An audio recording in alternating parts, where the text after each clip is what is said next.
Chapter 16. Applying a grainy finish. I lay on the cold and hard stone floor, waiting in silence. I hear the door at the top of the stairs open and close. Has that guard already returned with something for me to eat? I hope so. I didn't notice it earlier, how fatigued I truly am. I guess not eating finally caught up with me. Well, a combination of being thrown all over the place and not eating, that is. I tilt my head to watch who comes down the stairs. The footsteps sound lighter than the guards. Who else would be coming down here? My neck cramps and aches a few times before I can't hold my head up any longer. I put my face back onto the stone. I guess all I can do is listen. I close my eyes and try to imagine who's coming down the stairs. I hear slow-paced scuffs, not like they're taking full steps, but instead sliding their feet. It doesn't sound like metal on stone, so no armored men, and it's only one person. Maybe it's Akbar, and he's coming to question me about this whole situation? Or maybe I'm getting my hopes up for nothing, and it's just the guard again. They reach ground level and slide their way across the room. The scuffling stops directly in front of my head. My. I hear him sit down on the ground and cross his legs. It seems you still have unresolved matters here, Smith. So soft-spoken. His voice is like a cool breeze in a scorching desert. Someone who's pleasant. I tilt my head up. Dharma? The monk is here? Yes. Let's set you up. The guard sent me down with rabbit stew. He reaches through the bars with both hands and helps roll me over, then sits me up against the side bars. I finally see his charming smile. Here. It's not much, but it's enough to get your strength back. Dharma slides a bowl through the bars. Eat, Smith. I reach for the bowl and grab hold of it with a single hand. It's more like a cup. He wasn't kidding about not much. There's very little steam rising off of it. It's nearly room temperature. I swish it around and look into it. I see a couple tiny chunks of rabbit meat floating around and what looks like chopped vegetables. It reminds me of being in the mines. All of this does, actually. The cold, lifeless room, the small portion of rabbit stew, being held captive, and of course, the pending doom. Please, I don't have much time. Eat. Dharma insists again. I put the cup to my lips and take a gulp of stew. I swallow the broth and chew the chunks of meat. It's gamey meat, but it's good for an empty stomach. Dharma sighs. I wanted to be the one to tell you. He waits for me to finish the stew before continuing, motioning to eat more every time I stop chewing. Here, I'll take that. Dharma grabs the cup from me, then stands up. Smith, Emperor Akbar has decided. It's an eye for an eye situation. Your execution is in the morning. I hear the door open at the top of the stairs, then metal footsteps descending. I wish there was more I could do for you. Dharma turns away to meet the guard on the stairs. They begin climbing back to the surface. I listen to every footstep get further and further away. The whole world begins spinning around me. I feel nauseous and I can't breathe. My execution? They really are going to kill me. And not a single person cares about the truth. And I'm trapped. How can they do this? There's nothing I can do. The door squeals at the top of the stairs. Did you hear? Those knights who brought him in can't find. Clang. The lantern flickers around, a small light on the walls. I'm alone, in almost complete darkness, with nothing other than my thoughts. Tomorrow morning, I look around. There's no windows or openings anywhere. No way to tell the time either. I can't believe this is happening. I try to avoid my thoughts for as long as possible.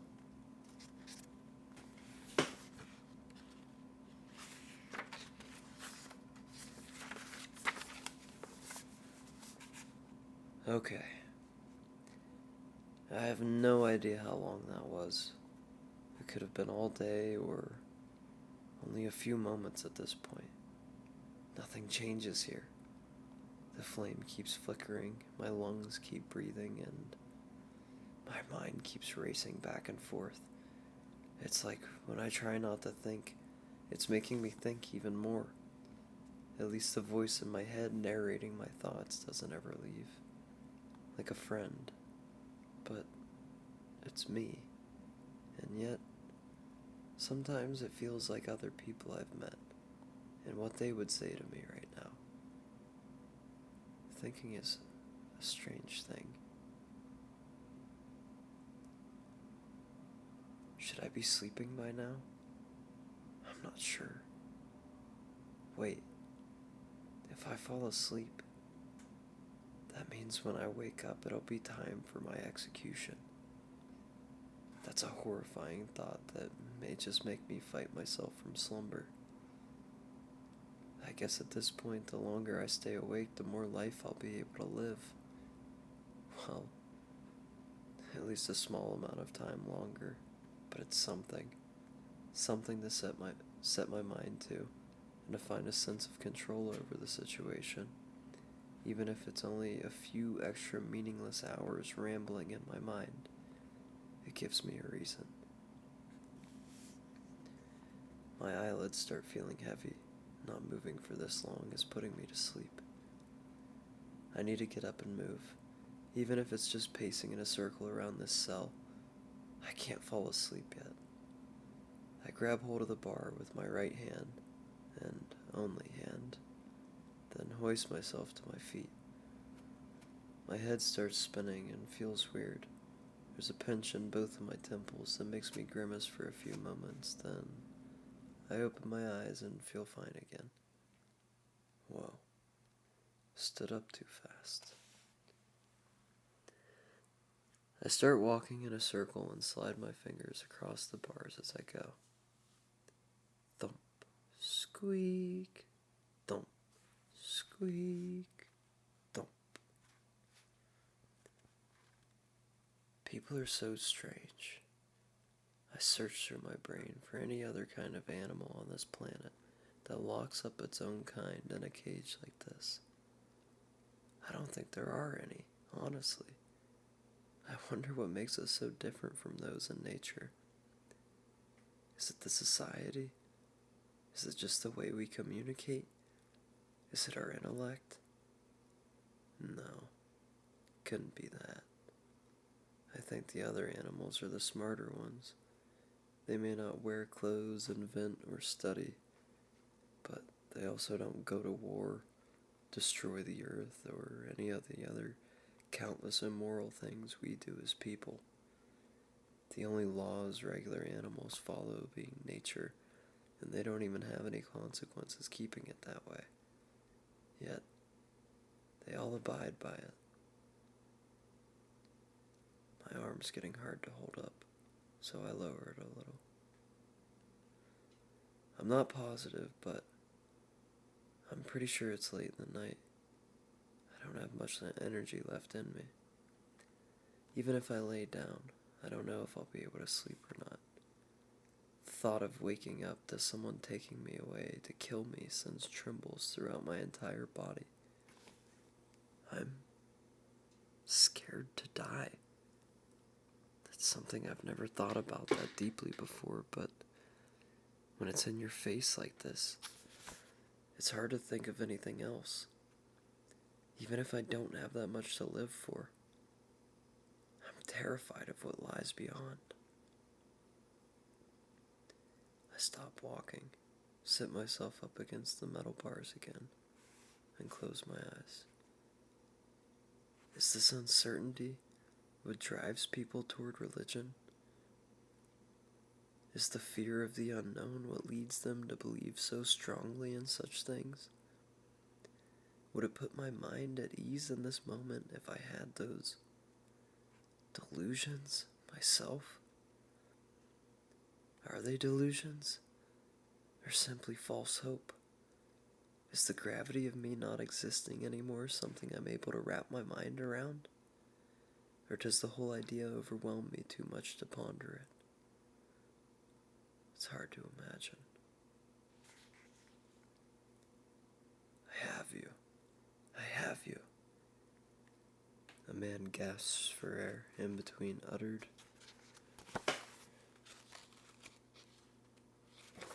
mumbles. Just don't look back. Keep moving. My father has me wrapped in his arms as he sprints in a straight path. My son, I will save you. If it's the last thing I do. Gah! He flails out in pain and starts falling toward the ground, but tucks me in tight before we hit. Where are you going? A horrendous voice calls from behind. My father rolls onto his side and lays me in front of him to look into my eyes. He kisses my forehead gently while bending his arm behind his back. Suddenly, he makes a quick jerking motion and grunts in agony. I hear a snap like wood breaking. We lay here in silence for a few moments before he says anything else. Footsteps are getting closer and closer. I hope you're better than me, my son. He lets out a long and painful groan. The footsteps sound like they're right behind me now. Fight. He reaches out. I grab hold of his finger with my whole hand. Never stop fighting. I look up quickly. I can hear someone coming down the stairs. Did I fall asleep? Stop squirming around, a man's voice shouts. Enough! I sit myself up a little higher and rub my eyes. I hear a few sets of footsteps coming, along with some rattling metal sounds. Did I sleep away my last few moments of life, dreaming of my past? That's as ironic as these iron bars. Oh, Voris, what did you do to me? He would have loved that joke. I chuckle for him. Ho ho, I whisper. Then a tear rolls down my face. I'll miss him. Knock it off. 3 men descend the staircase. Hold him. No! The man kicks and screams. I'm not going! I can't make out any real details, just silhouettes. It looks like 2 guards and a prisoner. Grah! The prisoner groans out as a guard drives their knee into his stomach. No! I won't go! No? The guard punches him in the face and drops him to the ground. How about now? The other guard walks over to his cell door and opens it up. Not the one next to mine, but the following. Once it's open, he goes back to the prisoner. Then a guard grabs each of his arms and they drag him over to the cell. With no remorse, they throw him against the ground. His head bounces off the stone. The prisoner lays with his back to me and doesn't move. They slam the cell door shut and lock it, then make their way back up the stairs. You'll wait here until we sort this out, one of the guards yells on his way up. You've caused enough trouble. Clang. I wonder who that is, and what they could have done to deserve to be treated like that. I stare at their motionless body. Are you okay? I can't help myself. I need to know if they're even alive. He continues to lay in the same spot, not making a sound. Hey, I call out again. Are you? He laughs once, then coughs a few times and spits.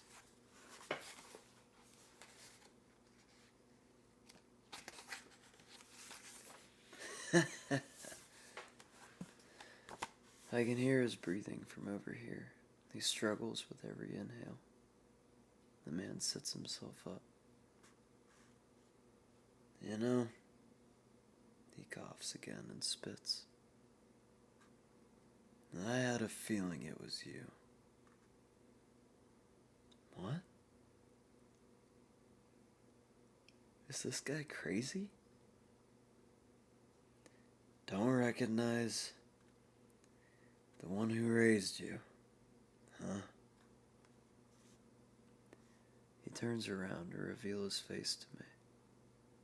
I knew that I saw him in the crowd. Silas. Yeah, kid. He coughs and spits up blood. What are you wearing? He laughs, then grimaces in pain. His face is black and blue, and his one eye is swollen shut. He looks horrible. Looks like it happened recently. His lip is fat and split, too. That must have been one serious fight. I'm surprised he's conscious. There's not a part of his face that looks normal. Why are you here? I ignore his pointless question. Why? He laughs again. You! Don't you get it? Me? Silas looks up and sighs heavily. Let me guess. You haven't told them anything about me, have you? No. Of course. He shakes his head and talks under his breath. I should have never run. I'm getting tired of him beating around the bush. What is going on? When I heard a kid with one arm killed Kravi, I innately knew it was you. Somehow. Silas seems to be opening up. I had to know for sure. When I saw you being brought in, that's when I realized it was over for me. What are you talking about? The mine, he shouts, then coughs. Gah, you're so dull. I'm still not following. What about the mine? Look, kid. My time is nearing its end. The least I can do is... He spits up blood again. Is fill you in. What do you want to know? I mean, maybe make some sense of all this? Silas smiles through broken, bloody teeth, then tells his story. Kravi and I came here posing as traveling merchants to sell our gemstones and ore from the mine. Much like we've always done. We weren't having very good luck until some whitesmith here took an interest. But Kravi almost messed it all up, the drunken buffoon. Silas pauses and wheezes a few times. I arranged to meet with him again later in the day without Kravi coming along, the same night you killed him. The look in his eye says he doesn't know how to feel. He was merely a drop of booze away from drowning in his own regrets anyways. You probably did him a favor. Honestly, I'm not surprised that even a coward like you could take him down at this point. His body may have been strong, but his mind had all but rotted away. Still, he's my only brother. I had to face the man who did it. Anyways, out of nowhere, these knights show up. They start poking their noses into his death. So, I took advantage of their asinine oath they swore to justice and sent them to find you. Then, why'd you run? He laughs, coughs, and spits blood. You know the truth about us. Why else? Silas coughs again. Those knights would come for me instead and put an end to all that we had built for ourselves. The mine. So that's why he disappeared after we made eye contact in the crowd? He didn't want to get caught? Now it's only a matter of time before they come back to release you. That large man and the girl you've been traveling with showed up as the knights brought me back to the castle. I'm certain they're pleading your case as we speak. They came for me? My chest burns with excitement. One last thing, Silas. What? Your parents? Yes. What happened that night? He looks down at the ground and swallows. Do you remember on the mountain when I told you about Mama? Yeah? I remember that's where he brought her to die, just like me, except he didn't kill her, or at least try to. She asked both Kravi and myself to bring her there for our last time together. But Kravi refused. He wanted no part in seeing her die. So I went alone. Why is he bringing this up? After she passed and I buried her, I had a long journey home to think. I thought hateful things. I remembered happy times, and I wept until my eyes were dry. He wheezes through deep breaths. When I nearly returned to our home, it was night already, and something felt amiss in the air. That's when I noticed the fire in the distance and started running toward it. But as I got closer, I heard a man's voice. He sounded like he was in pain. When I found where it was coming from, he was already dead, lying next to you. I had always imagined Silas had some part in whatever happened, but this is beyond shocking. My king, dead. His heir, left helpless. I saw no other choice but to save you. King? Yes. The blood of kings runs through your veins, Rajput.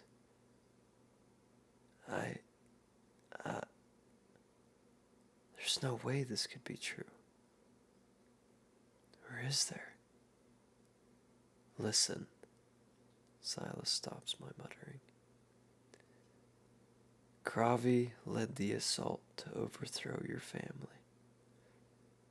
Mother dying must have sent him over the edge. He banded together with a group of men, and they destroyed everything and killed everyone. Your father wasn't even in the castle when they attacked. Apparently he showed up just in time to see your mother die and save you from the burning building. He tried to flee, but he was chased down and shot with an arrow in the back. That was only moments before I found you. I had to beg for you to be spared. Why, though? My emotions are overwhelming me at this point. Why would he overthrow my family? The same reason any government gets overthrown. The people get fed up with how they're being treated, tired of catering to those above them while they wallow in their own filth and poverty. Silas coughs long and deep. It sounds painful. So, if everything he just told me is true, I'm heir to my father's throne, but all of my people have been killed. Krokov was the one who led the rebellion, and Silas protected me.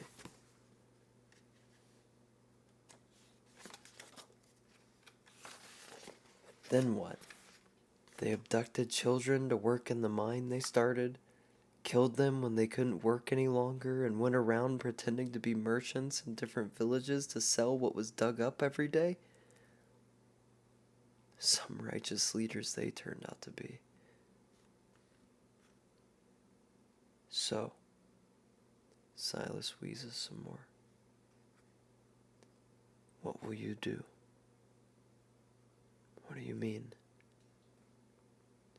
Will you try to rise to power? Reclaim your family name, Rajput? I could never even consider that as an option. No. I think only for a moment. After everything I've been through, the people I've met, the stories I've heard, any man who desires power is either corrupt to begin with, or eventually ends up that way. The idea that one man is greater than another, and people would give their lives for them to remain in power, is entirely wrong. I consider Alba, the Desert Empire, and Tsukiyami's people.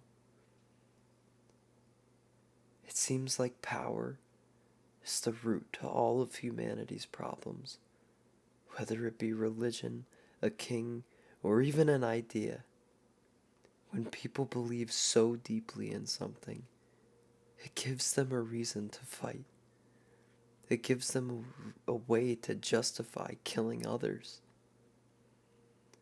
I stop and see flashes of Vorus and Valoria in my mind. And all that I want in life is to survive as long as possible with the people that I care about. No leader, no social classes, no reasons. other than to see another day with them.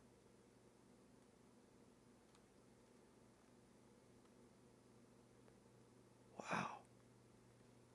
Silas shakes his head.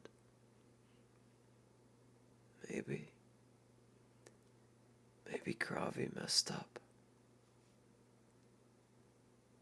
Why? You would have made a fine leader.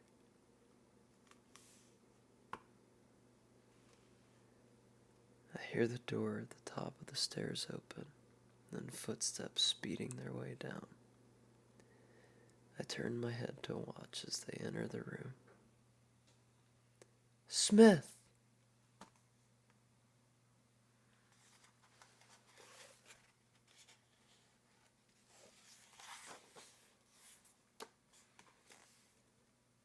Epilogue.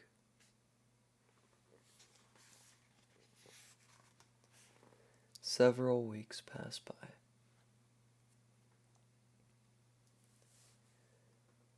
Thank you so much again. You've been a great help. I smile at Tsukiyami's assistant, and she smiles back. It's my pleasure. After everything that happened, I'm glad to be helping out here any way that I can. I stop what I'm doing and take a step back to look at it. It's beautiful. A brand new building stands erect in our hidden little village, and I got to take part in building it. It stands tall and wide, large enough to fit 20 people. I don't know too much about woodworking. It's not my preferred trade, but I owe it to everyone here to help out. I caused a lot of trouble and had everyone feeling uneasy about me for a while. I think I'm finally proving myself to them. Ho ho! Would you look at that? Forrest comes over and puts his hand on my shoulder. You did real good, young Smith. Maybe I should call you young carpenter from now on. Ho ho! I chuckle with them as we marvel at everyone's hard work. They're here! Valoria comes sprinting straight at us. They're here! She makes it over and stops to catch her breath. She holds up a finger at us.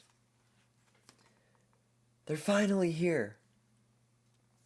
She grabs both of my hands and yanks me with her. My first nail I made swings from my neck and hits my chest. Come on! All right, I'm coming. I look back at Voris. He crosses his arms, smiles, and nods. Valoria drags me across the entire village, pulling me toward the entrance. What is she so worked up about? And does she always have to drag me around like this? She smiles wide and points down the pathway. My eyes land on a group of armored horsemen pulling carriages behind them.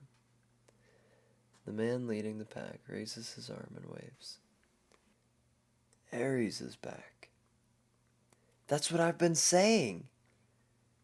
Not clearly, I chuckle. Come on. We jog our way out to meet up with them, then turn around and escort them in. Smith, you look well. Ares laughs heartily. And Valoria, you're as energetic as ever.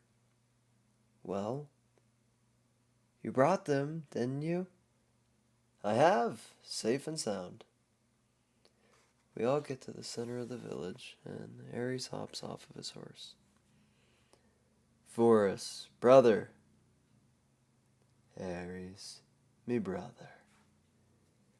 Their hands clap together in a thunderous echo. I know there is no forgiving my betrayal, but I do hope this gesture can make up for some of the trouble I caused you. Ares turns back to the rest of the horsemen lining up their carriages. Release them. The chivalrous knights dismount their steeds and walk to their cargo. The first 3 gates are opened and swarms of children come racing out of the back of the wagons.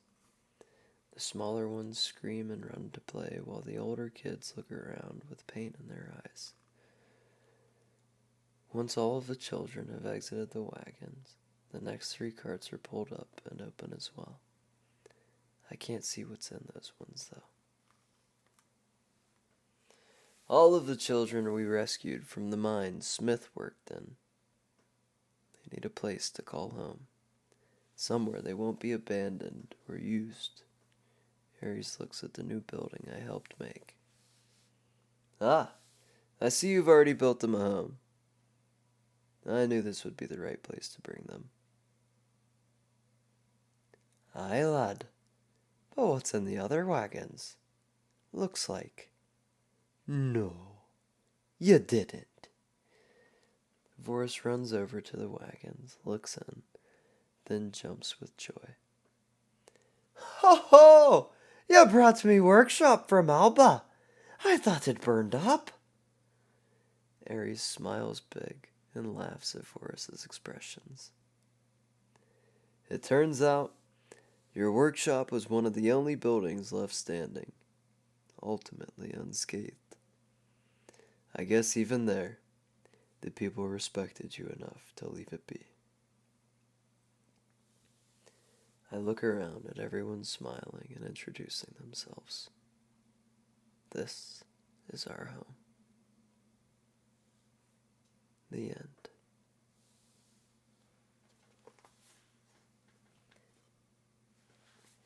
Thank you so much for listening.